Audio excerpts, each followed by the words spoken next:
One of the hardest and best lessons that I have ever learned is that when you communicate about how you're feeling to another person, whether this is a friend, a family member, a romantic partner, a work dynamic or colleague or boss, and you communicate about how you're feeling, and you communicate about your unmet needs, and they say yes to you. Yes, I hear you. Yes, I will try and meet that need. And maybe they don't want to meet that need, or maybe they can't meet that need, or maybe they don't think that that need is reasonable. But if they say yes to you, and then they don't change, no action is taken towards change, and you communicate again and again, and eventually you start to have a temper tantrum and act in a way that is incongruent with the way that you want to move through the world. And when you're having the temper tantrum, talking about the thing that you've already talked about how many ever times, and they flip it around and say whatever about your behavior, rather than focusing on the conversation that you're trying to have with them, we can focus on them, right? We can focus on the fact that you are communicating and that they are saying yes, but then there's no associated action towards change.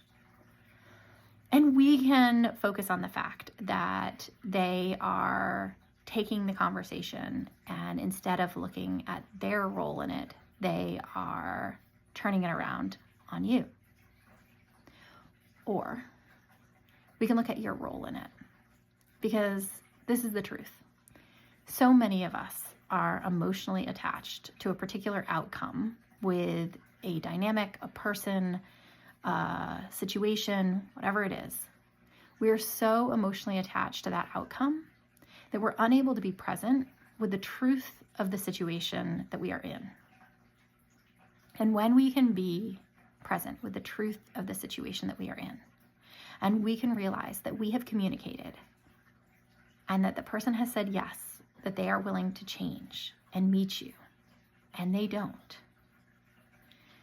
your job, rather than having the temper tantrum, is to adjust how much access that person gets to you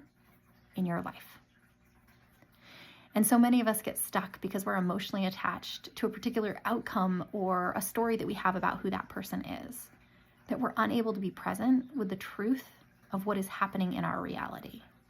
And when we can be with the truth of what is happening in our reality, and we can bring our awareness back to us, not what they are doing or not doing, but back to us, and say, from here, from this place of truth of what's happening in my life, in my reality, how do I need to change? How do I need to adjust how much access this person, this dynamic is getting to me? What are the internal and external changes that need to happen in my reality so that I can move through the world in a way that is congruent with the way that I want to be moving through the world?